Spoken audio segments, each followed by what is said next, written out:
बाबा नीम करौली महाराज जी को मेरा कोटि कोटि प्रणाम। यहाँ पर उपस्थित समस्त मेरे बुजुर्गजन, मेरे आदरणीय बुजुर्गजन, मेरे प्रिय बुजुर्गजन जो कि यहाँ पर निवास कर रहे हैं श्री आनंद आश्रम में द्वारा संचालित बाबा नीम करौली वृद्धाश्रम में, और मेरा प्यारा सा स्टाफ जो कि निरंतर पिछले 6 साल से मेरे साथ सेवा दे रहा है बुजुर्गों के उसमें, मैं सभी लोगों का बहुत बहुत धन्यवाद करती हूँ। आज पूरे सेवा करते हुए मुझे पूरे 7 साल हो गए हैं। 11 नवंबर 2015 को बाबा नीम करौली महाराज जी की प्रेरणा से मैंने यह समाज सेवा का कार्य शुरू किया था। और मुझे याद है अच्छे से कि शाम को 6 बजे की बात है, जबकि महालक्ष्मी की पूजा का दिन था और मेरा पूरा परिवार दिवाली की तैयारियां कर रहा था और मैं कुर्सी में बैठे बैठे बड़ी परेशान थी, क्योंकि 4 साल से बिस्तर पे थी और बहुत तकलीफ में थी। मुझे खाना भी बिस्तर पर मिलता था और एक मेरा छोटा सा बेटा जिसकी देखभाल मैं करती थी, मेरा परिवार करता था। लेकिन मेरा ज़्यादातर समय बिस्तर में या कुर्सी में बैठे निकलता था और मुझे बड़ा दुख होता था उस समय कि मैं कुछ नहीं कर पा रही हूँ। इतनी ताकत, इतनी क्षमता मेरे अंदर नहीं थी कि मैं मंजिल से नीचे उतर सकूं या बाहर जा सकूं या पहले की तरह काम कर सकूं।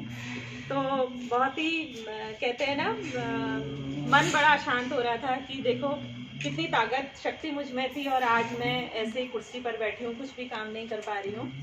तो शाम को दिवाली के टाइम पर जब यह सब मैं सोच रही थी तो अचानक से बाबा नीम करौली महाराज जी की प्रेरणा मिली, उनकी आवाज़ मेरे कानों में गूंजी, सेवा कर। और ये सेवा कर जो उनकी आवाज़ आई तो जैसे कहते हैं ना, मेरा पूरा बॉडी मेरा रोम रोम जाग गया।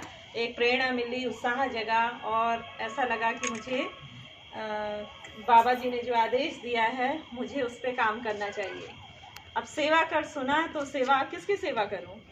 तो मैंने अपने हस्बैंड को फ़ोन किया जो कि दिया जलाने गए थे दिवाली के दिन अपने ऑफिस में। उनसे मैंने कहा कि मुझे सेवा करनी है। तो उनको भी समझ में नहीं आया कि मैं क्या कह रही हूँ। वो फिर अपना दिया जलाकर वापस घर आए जब, तो उन्होंने मुझसे पूछा क्या हुआ, तुम किसकी सेवा करने की बात कर रही हो? तो मैंने कहा कि बाबा नीम करौली महाराज की कृपा हुई है, उन्होंने मुझे आदेश दिया है कि मुझे सेवा करनी है और इसलिए मैं जो है सेवा करना चाहती हूँ। अब सेवा किसकी करनी है तो नहीं पता ना। हाँ, तो मुझे भी उस वक्त नहीं पता था मुझे किसकी सेवा करनी है। खैर, दूसरे दिन फिर मैं अपने मामा जी से मिली, बड़े मामा जी से, आदरणीय श्री श्याम सिंह रावत जी से। उनके घर मिले, उनके लालकुआं में उनसे बातचीत हुई। तो उस दौरान जब उन्होंने मुझसे कहा कि क्या करना है, तुम्हें अभी पता नहीं है किसकी सेवा करनी है, रट लगा रखी है कि सेवा करनी है, सेवा करनी है, किसकी सेवा करनी है। तो मुझे अंदर से ऐसा एहसास हुआ बाबा जी की प्रेरणा से ही कि बच्चों के लिए, महिलाओं के लिए, पुरुषों के लिए सभी लोग काम करते हैं। एक वृद्ध जो वृद्धावस्था है उसे कोई पसंद नहीं करता, उनके लिए कोई काम नहीं करना चाहता। और क्यों, इसमें कोई दोष नहीं है, लेकिन वृद्धावस्था उम्र ही ऐसी होती है या उसकी कंडीशन, दशाएं ऐसी होती हैं कि कोई लोग, तो क्या होता है कि जिससे होता है ना, ओल्ड जो लोग, वृद्ध लोग होते हैं, उनके साथ कोई समय व्यतीत नहीं करना चाहता है। कारण यह है कि जिंदगी में हर कोई प्रगति करना चाहता है, आगे बढ़ना चाहता है। और बुजुर्गों के साथ बैठ करके क्या लगता है लोगों को कि समय पीछे क्यों आ रहा है ना, क्योंकि बुजुर्ग अपनी बीती बातें करेंगे या उस तरीके से, क्योंकि याददाश्त नहीं है, कमजोरी है, तकलीफ है, यही बातें करेंगे। लेकिन आदमी को क्या है, बच्चों को आगे बढ़ना है, उनको पढ़ाई करनी है, लिखाई करनी है, वो अपने खेलने कूदने, उनको अपना साथ चाहिए। जो यंग लोग हैं उनको भी अपने तरीके, हर कोई अपने तरीके के साथ ढूंढता है ना, अपने साथ के। जैसे आप लोग भी हो, आप लोग भी तो अपना साथ जैसा ही ढूंढते हो ना, क्योंकि आप इनको तकलीफ समझ पा रही हो। इतना कोई यंग होगा वो ही नहीं समझ पाएगा, क्योंकि आप भी उसी तकलीफ में हो। ये भी आपकी तकलीफ समझ सकती है ना। तो ये चाहेंगे कि आपका साथ इनको मिले और आप चाहोगे इनका साथ मिले और आप दोनों प्रिय सहेली बन के रहें, है ना। तो क्या होता है, हर इंसान जो है अपनी उम्र के इंसान के साथ दोस्ती करना चाहता है, उसके साथ रहना चाहता है। तो मुझे ऐसा लगा कि जो वृद्धावस्था है, हाँ, तो उसकी सेवा करूं, क्योंकि उनको कोई नहीं देख पाता है या देखना नहीं चाहता है या किसी न किसी कारणवश नहीं देख पाता है। तो मैंने उसी समय 12 नवंबर को ये डिसाइड किया कि मैं वृद्ध सेवा करूँगी। और तब से लेकर आज तक बाबा नीम करौली महाराज जी की कृपा से मैं ये यहाँ तक समाज सेवा मैंने की है। वृद्ध सेवा के साथ साथ बाकी और भी जो एरिया हैं सेवा भाव के, वो सभी क्षेत्रों में मैंने अपना योगदान दिया है, अपना काम किया है। इसलिए मैं सर्वप्रथम अपने गुरुजी, अपने गुरु महाराज और ईश्वर सबका बहुत बहुत धन्यवाद करती हूँ। और आज आप सब लोगों का भी धन्यवाद करती हूँ। आप यहाँ पर रह रहे हैं, निवास कर रहे हैं, मुझे सेवा का मौका दे रहे हैं, और जिस तरीके से मैं सेवा करना चाहती थी वो मैं कर रही हूँ। और आप लोग मुझे इतनी सराहना देते हैं, प्रशंसा करते हैं, आशीर्वाद देते हैं, प्यार देते हैं, तो मेरे लिए ये बहुत बड़ी बात है। तो मुझे बहुत अच्छा लग रहा है आज कि आज मैं पूरे 7 साल कंप्लीट होने के बाद आज वृद्धाश्रम चलाने के और समाज सेवा, अन्य समाज सेवा के, आज मैं एक ही परिवार है हमारा, इस परिवार के साथ बैठी हूँ। और इसीलिए मैंने सोचा आप लोगों का आज मुंह मीठा किया जाए, तो आप लोगों के लिए मिष्ठान लेकर के आई।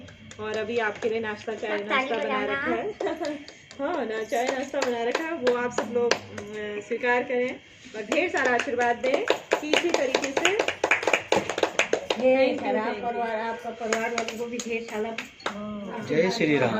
इसी तरीके से, हाँ बिल्कुल बिल्कुल, ऐसी यही आशीर्वाद की जरूरत है। मैं चाहती हूँ कि आप लोग इतना आशीर्वाद दें कि इसी तरीके से समाज सेवा करती रहूँ, वृद्ध सेवा करती रहूँ, जो जरूरतमंद है समाज के उन लोगों का सहारा बन सकूँ। और इस टीम में जो धन्यवाद के पात्र है वो है मेरी टीम जो मेरे साथ काम करती है। आप बुजुर्गों की सेवा तो मैं अकेले नहीं कर सकती ना, शुरुआत मैंने जरूर अकेले करी थी, लेकिन टीम के बगैर यह काम संभव नहीं है ना। फिर यहाँ योग्यता लगी है, भावना है, अंकल लगे हैं, ममता आती है, पूजा आती है, सब लोग पहले पूजा आती थी, तो पूरी टीम का मैं आज थैंक यू कहती हूँ, क्योंकि आज मैं जो भी हूँ मेरी पूरी टीम के योगदान से, अपने वृद्धाश्रम जो आश्रित बुजुर्ग हैं उनके योगदान से, और हमारे जो दान करता है, सहयोग करता है, आशीर्वाद देते हैं, शुभचिंतक हैं, और किसी न किसी रूप से जो मेरे इस वृद्धाश्रम से जुड़े हैं, और समाज के जो अन्य काम मैं करती हूँ अन्य क्षेत्र में, उससे जो लोग जुड़े हुए हैं, अपना अपना आशीर्वाद, सहयोग हर रूप में मुझे दे रहे हैं, उन सभी का मैं धन्यवाद करती हूँ। क्योंकि आप लोगों की दुआओं से, प्रार्थनाओं से, आशीर्वाद से, सहयोग से ही मैं आज ये 7 साल पूरे कर पाई हूँ।